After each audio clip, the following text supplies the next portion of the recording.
আপনি যদি আমলনামা ডাইন খাতে আনতে চান, নেকির পাল্লা ভারী করতে হবে। নেকির পাল্লা যদি ভারী করতে চান, পাপের পাল্লা হালকা করতে হবে। পাপের পাল্লা যদি হালকা করতে চান, আল্লাহর দয়া ক্ষমা পাইতে হবে।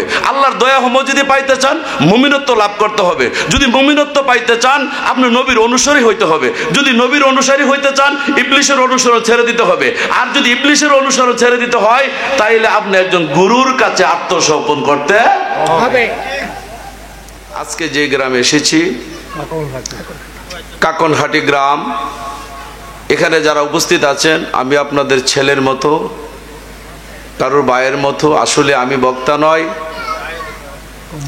এখানে আলেমুলামা আছেন, আপনারা সাধুগুরু, অনেক ভালো মানুষ আছেন। আমি আপনাদের চরণের ধুলি নিতে এসেছি। আমার জন্য হাস করে দোয়া করবেন। আশেকে ওলি, আশেকে মুর্শিদ, আশেকে পাক পাঞ্জাতন এবং পর্দানিশী মা ও বোনেরা, সকলের প্রতি আমার সালাম, আসসালামু আলাইকুম। এখানে বিষয়টা হইল, আমরা এখানে বসেছি, আমরা এইভাবে কথা বলবো যে কথাটা আমাদের পূর্বের থেকে জানা। অজানার থেকে যদি কথা বলি, এই কথাটা অজানাই থেকে যাবে। আমরা যেই কথাটা জানি, সেই কথাটার থেকে যদি কথা স্টার্ট করি, তাইলে আমাদের কথাটা মনে। একটা শিশু বাচ্চা যদি স্কুলে যায়, বাচ্চাটা কোনোদিনই পড়াটা জানে না। এই বিষয়ে যদি চারে কথা বলে, বাচ্চাটা বাড়িতে এসে মনে রাখতে পারে না। তো আমরা কি জানি, এই জানা কথাটা থেকে আমি দুইটা কথা বলি। আমরা জানি আমরা একদিন মৃত্যুবরণ করব। অবশ্যই মারা যাওয়ার পরে আমাদের আমল নামা ডাইন খাতে দেওয়া হবে, বলে না হুজুররা? এদেশের প্রত্যেকটি আলেম, যত দল মত পথ আছে, সবাই বলে মানুষ মারা যাওয়ার পর তার আমল নামা ডাইন খাতে দেওয়া হবে, ঠিক না? যদি আমল নামা ডাইন খাতে দেই, সকলের কি আমল নামা ডাইন খাতে আসবে? দয়াল না। আমল নামা ডাইন হাতে আসতে হলে আপনার নেকির পাল্লা ভারী করতে হবে, বলুন সুবহানাল্লাহ। যদি আপনি নেকির পাল্লা ভারী করতে হয়, তাইলে আপনার পাপের পাল্লা হালকা করতে হবে। কি পাপের পাল্লা কারোরই হালকা হবে না। সূরা নূরের 14 নম্বর আয়াত, আল্লাহ পাক বলেন, তোমরা দুনিয়ার যে সমস্ত কাজে লিপ্ত আছো, আমি আল্লাহ যদি দয়া ক্ষমা না করি, তোমরা সেই দুজকের আগুন থেকে বাঁচতে।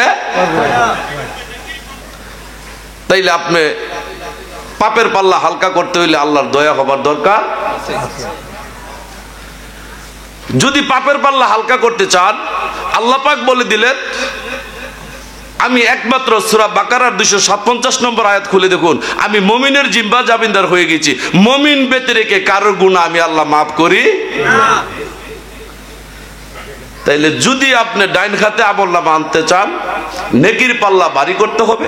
নেকির পাল্লা ভারী করতে হইলে পাপের পাল্লা হালকা করতে হবে। পাপের পাল্লা কারোরই হালকা হবে না।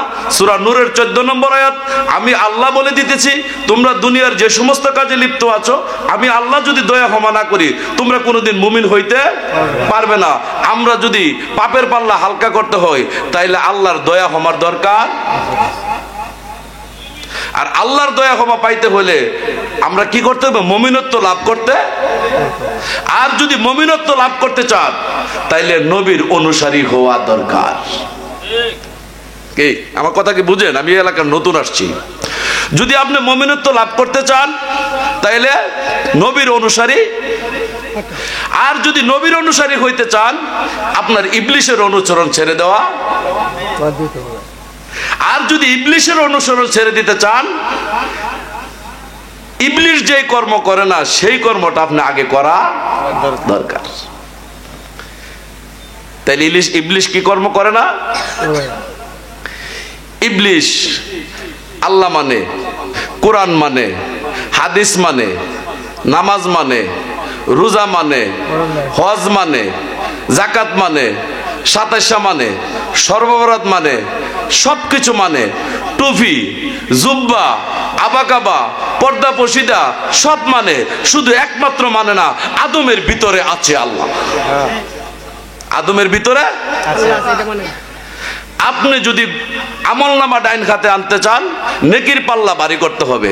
নেকির পাল্লা যদি ভারী করতে চান, পাপের পাল্লা হালকা করতে হবে।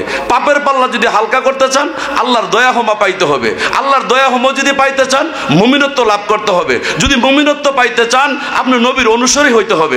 যদি নবীর অনুসারী হইতে চান, ইবলিশের অনুসরণ ছেড়ে দিতে হবে। আর যদি ইবলিশের অনুসরণ ছেড়ে দিতে হয়, তাইলে আপনি একজন গুরুর কাছে আত্মসমর্পণ করতে হবে।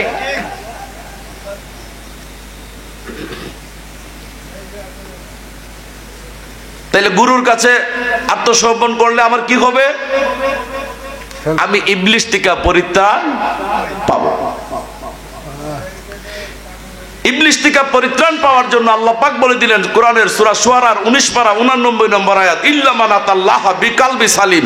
যতক্ষণ পর্যন্ত মানুষ বিশুদ্ধ অন্তর না হবে, ততক্ষণ পর্যন্ত আমি আল্লাহর সাথে কোনো মানুষের সাক্ষাৎ হবে না। বিশুদ্ধ অন্তরকরণ অর্থাৎ আত্মা পবিত্র করতে হবে।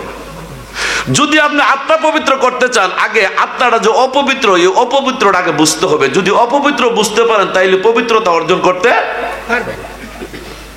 আপনি বাজারে গেছেন, পুলিশ দেখছেন, থানার পুলিশ যদি না চিনে না, পুলিশের সামনে বেয়াদবি করেন, কি হইব? আপনি পুলিশ যখন চিনে যাবেন, তাইলে আপনার আর পুলিশের সামনে অন্যায়।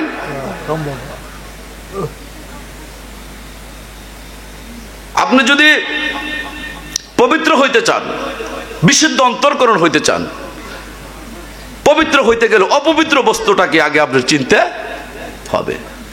এখন অপবিত্র বস্তুটা কি? এটার একটা সার্বিক উদাহরণ দেওয়া যায়। আমার যদি ক্যান্সার হয়, তাই তো আমি ইন্ডিয়া যাব। আমার দেহের মধ্যে যদি জ্বর হয়, তাই তো ওষুধ খাবো। আপনি দেহের মধ্যে যদি অপবিত্রটা বুঝতে না পারেন, এই অপবিত্র ভিতরে থয়ে থইয়া আপনি নামাজ পড়তেছেন, রোজা করতেছেন, হজ করতেছেন, জাকাত দিতেছেন, নিজে নিজে মুমিন দাবি করতেছেন, আল্লাহর কুঠে যে আপনি কাফের হইতে। সুতরাং আগে অপবিত্রটা কি, এই জিনিসটা আমরা বোঝা দরকার। অপবিত্র বোঝার জন্য আমরা চলে যাই পূর্বপুরুষের কাছে, আমাদের আদি বাবা আদম আলাইহিস সালামের কাছে। আদি বাবা আদম আলাইহিস সালাম যদি পবিত্র থাকে, তাইলে তো আমরা পবিত্র। কি ভাই, আমরা আদম সন্তান না? আমার জানার দরকার, আল্লাহ পাক সূরা সাদের 75 নম্বর আয়াতে বলেছেন, আমি নিজ হস্ত দ্বারা আদমকে তৈয়ার করেছি। এখন আদম তৈয়ার হয় সময় কি পবিত্র হইল না অপবিত্র দিয়ে আল্লাহ তৈয়ার করলো? পবিত্র।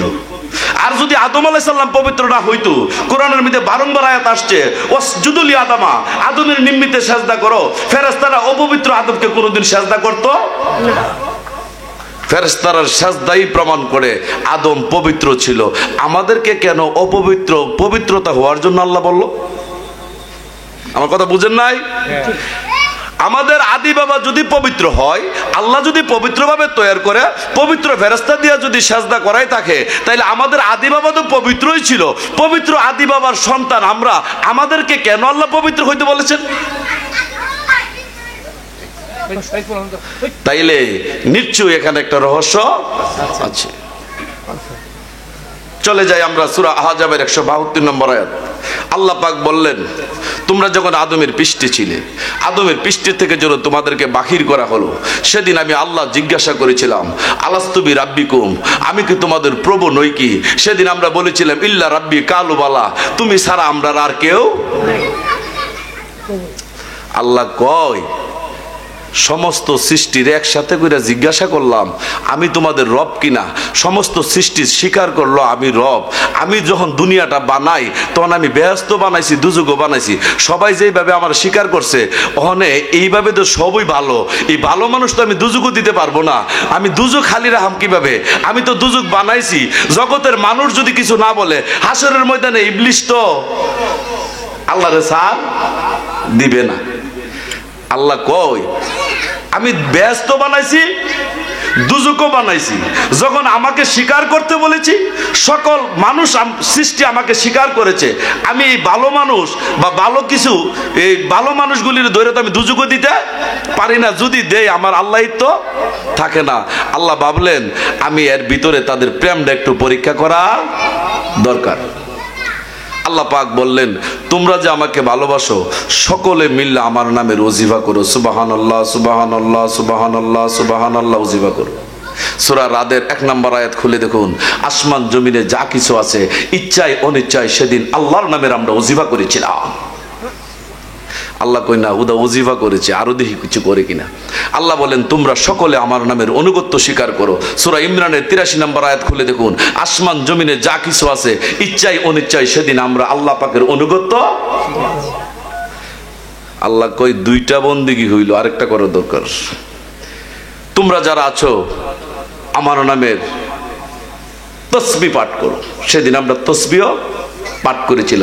সকল সৃষ্টিকে সেদিন আল্লাহ বলেছিল তোমরা যখন আমার স্বীকার করেছো সবাই আমাকে সেজদা করো। সূরা রাদের 15 নম্বর আয়াত খুলে দেখুন, আসমান জমিনে যা কিছু আছে ইচ্ছায় অনিচ্ছায় সেদিন আমরা আল্লাহ পাকের সেজদা। বাবা আমরা অপরাধ কি ছিল? সেদিন তো ভালোই ছিলাম। এখন কেন আল্লাহ বলে আমাদেরকে পবিত্র হইতে হবে? সেদিন আল্লাহ পাক ভাবলেন সমস্ত সৃষ্টি যেই দিকে চলে গেছে, আমি আল্লাহ যখন উদয় হয় সমস্ত সৃষ্টি আমারে ভালো কই, এইভাবে প্রেম হবে না। আমি প্রেমকে পরীক্ষা করার জন্য আমি জমিনের খলিফা নিযুক্ত করব। বলুন সুবহানাল্লাহ। এই আসেন এবার আদম সৃষ্টির রহস্য। সূরা বাকারার 30 নম্বর আয়াত, আমি জমিনের খলিফা নিযুক্ত করব। ফেরেশতারা বললেন আপনি কেন জমিনের খলিফা নিযুক্ত করবেন? আমরা বন্দেগী করি, আমরা তাসবিহ তাহলিল করি, আমরা আপনাকে সেজদা করি, আমরা সবকিছু করি, এরপরে কেন আদম বানাইবেন? আমার আল্লাহ বলেন নাই তোমাদের বন্দেগী ভালো লাগে না? আল্লাহ বলেন নাই বেশি বন্দেগী হইতে হবে? আল্লাহ বলেন নাই ভারী বন্দেগী করতে হবে? আল্লাহ বলে দিলেন ফেরেশতা আমি যা জানি তোমরা তা। তাইলে বন্দেগীর জন্য আদম তৈয়ার হয় নাই। যদি হইতো আল্লাহ বলতো তোমাদের বন্দেগী হালকা হয়, আদমের বন্দেগী ভারী হবে। এই কথা আল্লাহ। তাইলে সেদিন আদম তৈয়ার করে আল্লাহ পাক ফেরেশতাদের সাথে বোর্ড মিটিং করলেন, পরামর্শ সভা। যারা মোবাইল আছে নোট করে দেখুন, সূরা হিজরের 29 নম্বর আয়াত, যখন আমি আদমকে সুটাম করব তখন তোমরা সেজদা করিও না। যখন আদমের ভিতরে আমি আল্লাহ রূহ ঢুকে যাবে তখন তোমরা সেজদা করিও। তাহলে সেজদার মালিক কে? আদম।